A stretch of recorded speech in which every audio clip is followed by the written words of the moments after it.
Yo, what's open?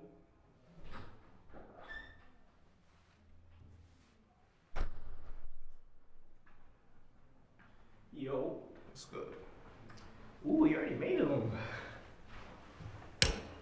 No doubt. Oh, my fault. Did you get it? Nigga, you know I got it. I don't got any on me right now. Bro, it's cool. Alright.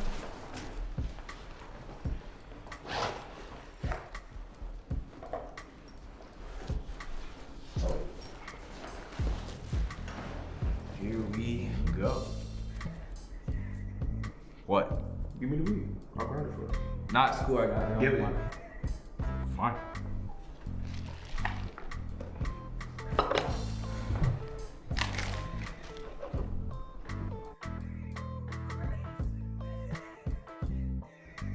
Okay, so this is what, the third meeting of an eye for an eye production, so you want to get into it now? Yeah, so what I was thinking is that we approach this like a cinematic journey. I want this to be a film where you could experience every sensation known to man. Let's devote all of our time, energy, and resources into making a generational set piece. I want this to be a truly immersive film, one to where you can't put it down. One to where God himself has to come down and peel your eyeballs away from the screen. With that being said, I think we should name it Brutality, the Reality of Man, a World War I film. Okay, so can I go now? Alright, so I pretty much have the same exact idea as you, same mindset as you, same intentions as you. However, I think this film should be Wrath of the 58 Guillotines, a World War II film. Why are you looking at me like that? I can feel your condescending look from a mile away, so you got something to say, just say it, bro. Say what exactly? Irvin, I know. I can fucking feel it, Irvin. Bro, this is the third fucking meeting, bro. We haven't gotten anywhere. If we continue doing this, we're either gonna kill ourselves and have no film, or we're gonna be in the pre-production of our film, so pick one. Well, first, I would like to say that I think it don't have any concept in thoughts. But why the fuck would we make this a World War II film? That's low key, no, high key, like very fucking high key, the war that every war film is about. Do you not want to stand out? Do you not understand that we're gonna spend our time, our lives doing this? Months, years doing this?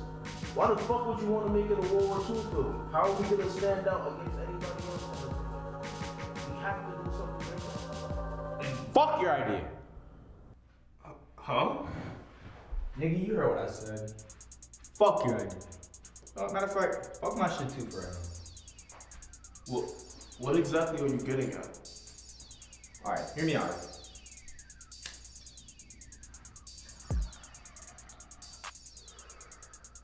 You talk this big game how you want to make this grandiose, jaw-dropping, generational set piece that's gonna set the tone for the next generation, right? Right. That's your plan, right? Yes, Isaac. I already told you that. Now ask your fucking question. How the fuck are you gonna make a generational set piece when you can't even acknowledge the ones right in your fucking face? Like what exactly? Alright, let me explain. Once upon a time, not too long ago actually, on Christmas night, God decided to bless us. And no, I'm not talking about the magical pregnancy from the Virgin Mother Mary giving birth to our Lord and Savior Jesus Christ, but the album Whole Lotta Red. That album is. That album is. Shit, say what you're fucking saying.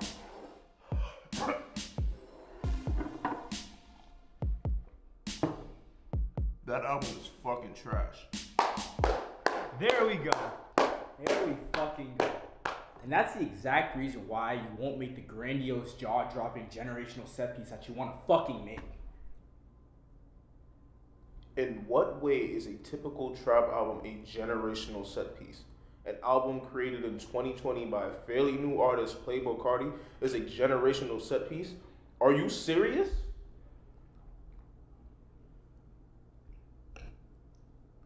Nigga, the very fact that you call the album a typical trap album is the fucking issue.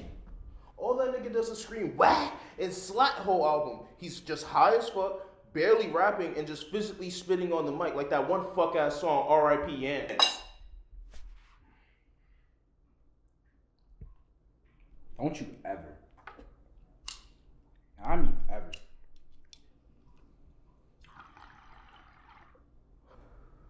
Disrespect one of the craziest Cardi leaks of all time. And also, isn't Kanye West an executive producer of that fucking album? Kanye West, you really brought up the mentally unstable, out of pocket, mentally unstable Kanye West. You said mentally unstable twice. I know, I had to make sure we was both talking about the same Kanye West. We are not talking about the same Kanye West. In fact, we are talking about two different Kanye Wests. Obviously, I'm not talking about that Kanye West. I'm talking about the musical genius Kanye West. You know, Graduation Kanye, Right for Pablo Kanye, the Kanye that fucked Kim K harder than singing got her something to drink Kanye West. Okay, so because that album was exactly produced by all of those verses of Kanye, makes it a generational set piece? Irvin, it's not just that. It's how it changed the rap industry, point blank period. There is no Pink Tape without that album. Or the acceptance of Yeet, or the Opium Niggas for that matter. The album is fucking platinum. You really brought up Yeet? The album is platinum, right? Yeet and the rest of the rap game is just a bunch of weird trap sounds with niggas that drink lean, pop perks, and fuck bitches. Oh, wow, Irving. I wonder why. Why the fuck do you think that's the case? Also, I just want to add, it's literally impossible for a trash album to go platinum, so enough is said. But the album is platinum, right?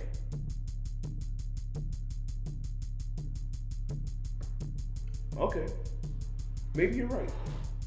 You're probably right. I don't know. What the fuck are these characters, Isaac? I thought we were making a war film, not the fucking Breakfast Club. Then you have this Tarantino-ass title. This movie doesn't incite change with the titles or characters. I want this shit to be stylistic and I want us to stand out. It's not like these niggas are fucking writing a letter to Hitler in fucking Nazi Germany. This is still gonna be a gut-wrenching, intense, emotional, heartbreaking, action-packed war film. What a fucking film is supposed to be. Well, how am I supposed to get that with the title The Wrath of the 58 Guillotines? All I can picture is fucking Tropic Thunder or some trash-ass 80s movie.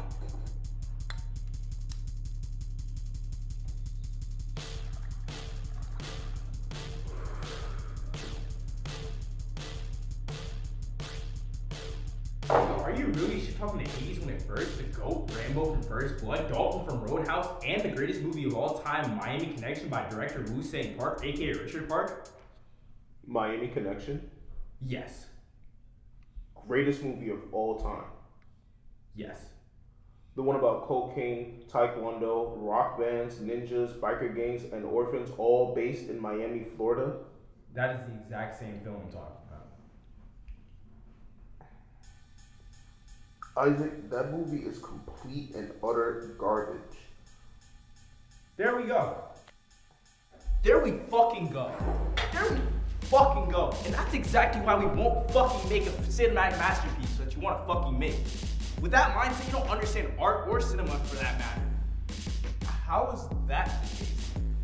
Please tell me how I can't appreciate art. Oh, you really want to know? Oh, I loved how you called my title a quote-unquote Quentin Tarantino-ass title.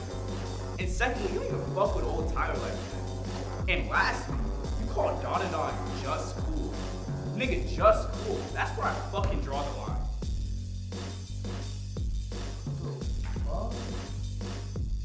No fucking way you just ripped the whole wall in one rip. Are you a fucking demon? What the fuck was that shit? What the fuck was that shit? Are you serious? That's just how it is. That's just how it be, okay? Just fly with it. Accept it. Bro, we just high. Alright, take some deep breaths.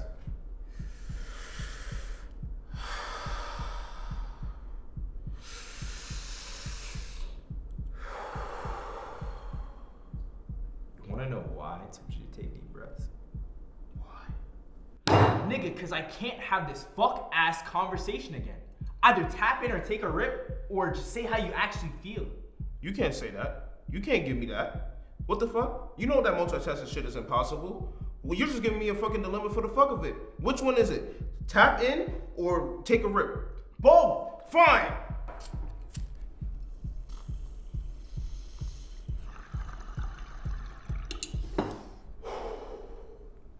Tarantino is a film fanboy that makes movies about films. He's vulgar, feet are constantly in my face, and the amount of hard R's that nigga drops just feels racist as fuck. Plus, I cannot forgive that nigga, my bad, nigger, for dropping some shit like The Hateful Eight, and then he fucked around and made that long ass movie even longer by dropping a fucking extended version of it. Bro, Tarantino has such a hard ass style. This nigga basically has his own genre. You can recognize a Tarantino film from a first glance. Also, and in your words, his film about films is this nigga paying homage to the film school, which for him was just simply watching fucking movies. Also, this nigga is not racist or vulgar. Nigga, he's raw and real. Niggas are uncomfortable with reality, and that's just a simple fucking fact. But through Tarantino's movies, he gives this uncomfortable, aka realistic version of America for America. Well, okay. Old Tyler the Creator is just this nigga, this childish ass nigga that said any and everything out of pocket, and all his old works had no fucking substance at all. I don't fuck with Bastard. I probably got one song off of Goblin. Wolf, I got a lot of respect for, but Cherry Bomb was way too fucking big sporty. It was loud, grungy as a bitch, and just plain fucking weird. Like, what the fuck is fucking Young? Like, I don't understand what you see in that album. But Flower Boy till now, that nigga hasn't missed. Bro, you just said it. The nigga was childish when he made those albums. But bro, what you fail to realize is without those fucking albums, he wouldn't be where he is today. Also, Cherry Bomb is the first time this nigga actually tapped into his own sound, collabing with the right niggas to make the poorly grungy sound truly beautiful. And you could tell there was a lot of care into it. Fine. Let me say this. As beautiful and as brilliant as Don is, I don't know how to predict or read the story. Like, I love the characters, and the weekly art is fucking stunning. It's beautiful, but as a reader, I'm just lost. I find that shit mad fucking disrespectful that you call that series just good. Bro, that shit is Tatsu has you where Tatsu needs you to be to understand the fucking behemoth of a fucking series he had. Bro, this shit is hand drawn with pencil, paper, ink, a fuck ton of details. And bro, Irving, this shit is a series about a nigga that's trying to find his fucking balls. Nigga, his fucking testicles, Irving. And it all just makes sense. How, nigga? How, nigga? Dumbass nigga, you're supposed to be fucking lost. How, nigga? How, nigga? Hello, Earth the nigga. How, nigga? Please explain, nigga. How, nigga? Fucking hurt by that shit, nigga. I'm fucking hurt. As a consistent reader of shit like Don to Don, JJK, and Chainsaw Man Part 2, I'm just constantly lost as a reader. Like, what the fuck is happening majority of the time? I'm more in the state of just, I'm down for the ride, just waiting to see the shit unravel. Instead of for thinking and in constant anticipation, wondering what's going to happen next, I want to feel hooked to what your story is laying out with every step of the way. I want to be pulled and mesmerized by the vibrance and well-crafted, well-constructed storytelling that's supposed to grip you, like a Kubrick film, like a fucking Stanley Kubrick film. I feel like every artist should be able to make some mesmerizing shit like that. Shit like the Daniels' Everything Everywhere All at Once, Nolan's Oppenheimer, Edward Berger's All Quiet on the Western Front, or the Safdie brothers' Uncut Gems, or PTA's There Will Be Blood. Those are films that I view as extremely pulling works that I feel like every artist should be able to accomplish. That's why I was so lost when my filmmaker big three of Aster, Chazelle, and Peele all dropped these flopping films. Beau Was Afraid, Babylon, Nope, Funny enough, those were all their third feature films that left me lost. I couldn't follow their stories, so I was more forced to go with the vibe and enjoy the spectacle of a film. Because with their previous works, they left you in awe with their brilliant storytelling, world building, and Oscar award-winning performances. So personally, I was fucking hyped and expecting their third films to just blow me away. But then they were just these wild, chaotic, out-of-pocket third films that just left me lost. And the whole point of that rant was just to say, as a fan of their works, I'm heartbroken, Isaac. Irving, this is how it is. These creatives, Ari Aster, Damien Chazelle, Jordan Peele, are artists. Straight like that. They're just artists in the art industry. These are niggas that make the movies that they want, not what anybody else wants. An artist that truly loves the craft of any medium of art, and their art projects themselves are truly making it for them. Not no fucking audience. Yes, they may love their fan base. And also, yes, these creators love looking at the reception of their work. But Irving, these pieces, these projects that they decide to show to the world were initially made for their eyes and their eyes alone. Because once you get in this space of loving the pursuit of what you're making, you start to drool and obsess over the small details of everything you consume and everything you work on. I don't know. It just becomes a more fulfilling process that you need out of necessity. For that steady voice, that steady screaming at you to get this shit out of your fucking head.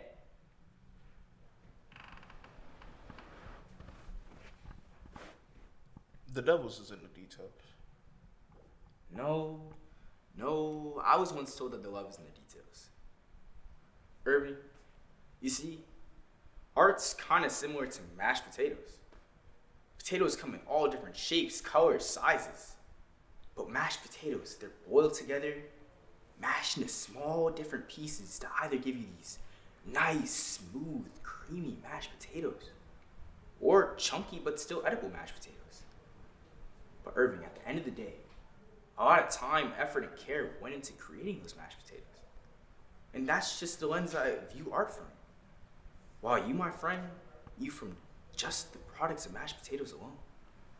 Okay, but can't I judge rather I like the mashed potatoes based on how they're presented? Because, as you said, they could be really good and creamy mashed potatoes, or they could be complete and utter dog shit. Irving, you overanalyze everything you consume. What if they intended to make dog shit mashed potatoes? You're upset because you expected good tasting mashed potatoes. But here's the funny thing, Irving. All those expectations only hurt who in the end? Me? It was a rhetorical question. Fuck you. Man, fuck you too. But back on topic.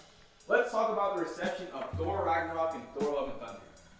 Okay, where are you going with this? Let me come. Which should you like more? Thor Love and Thunder or Thor Ragnarok? Ragnarok, of course. But why not Love and Thunder? Because I love how beautiful, comedic, and powerfully written Ragnarok was. So personally, I expected Waititi to pop off. But I couldn't be more wrong when I sat down to watch that 2-hour shit show. But that's exactly why I love the film. It was because he didn't want to make the well-written piece that everyone expected him to make. Taika Waititi made the film that he wanted, and he did a damn good job with it. It was still a beautiful, emotional, quirky, fun, and entertaining film. And it was your expectations that completely ruined the film for you.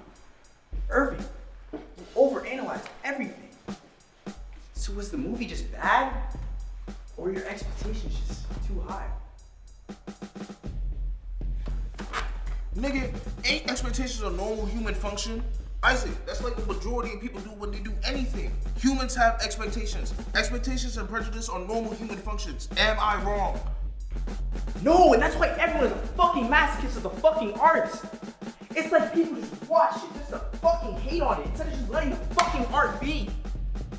It's like they forget that fucking art is interpretive.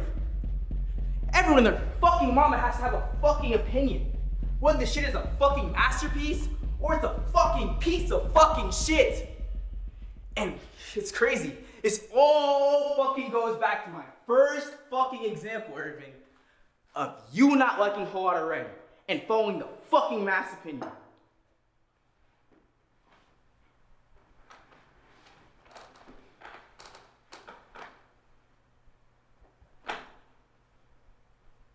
Irving, let me tell you how it is and how I see things currently in my life.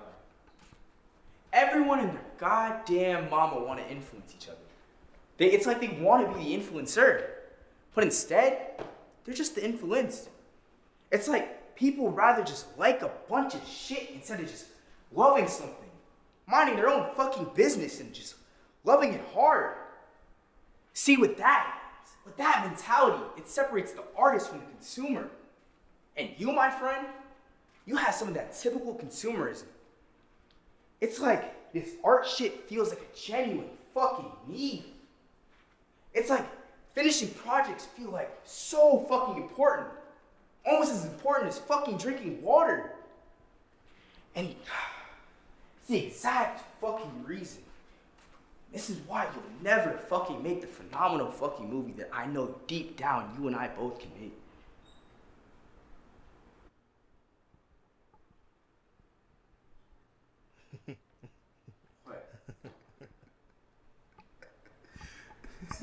You remember I was on your ass about clearing the whole piece?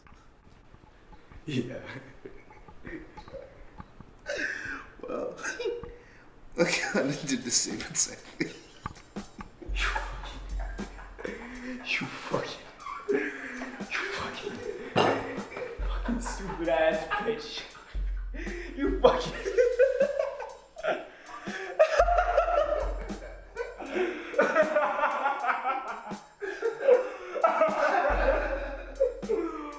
Fucking hypocritical ass bitch.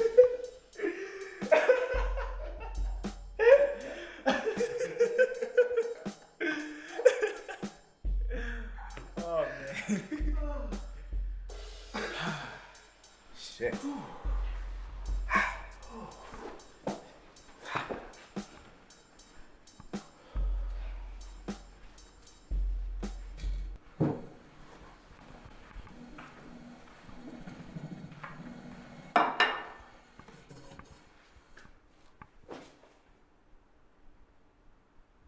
Seeing how both plates of mashed potatoes are fully eaten and we are now out of the lovely legal narcotic Mary Jane, let me ask you this. Should we, or should we not, produce this film together? Well, I mean, they say that the best collaborations are between two niggas that butt heads all the time. I mean, look at Phife and Q-Tip. Yeah, Doom and Madlib. Jackson 5 and Daddy Jackson. Yeah, no. Yeah. Well, if we're gonna constantly be butting heads, not giving in, and sticking to our opinion, wouldn't that keep us stagnant? We wouldn't be able to come close to being able to settle on the type of war film that we want to make. It feels like we come into these meetings, at least ready to start the pre-production process, but all we do is argue about trivial shit for hours and hours and hours. It's like you said, Isaac, everyone has opinions, but we aren't everyone. We don't have opinions. We have strong opinions. And it feels like these strong opinions are going to prevent us from producing the war film that we both envision. I don't know, Irving. I think it's because we don't naturally agree is the reason why we're gonna mold the movie of our desires. Because we don't naturally agree with each other is the reason why I think we have the potential to make one of the greatest war films of all fucking time. I mean, really think about it, Irving. If we were just a bunch of yes men, then we would just be making a shit movie. Our movie would be shit. But I do agree that most of the meetings will be like this. We'll probably continue to argue for hours and hours and hours and hours. But with each meeting, we'll gain small progress that will help us mold the movie that you and I both know that we can make. So, Irving, do you or do you not think we should produce this film?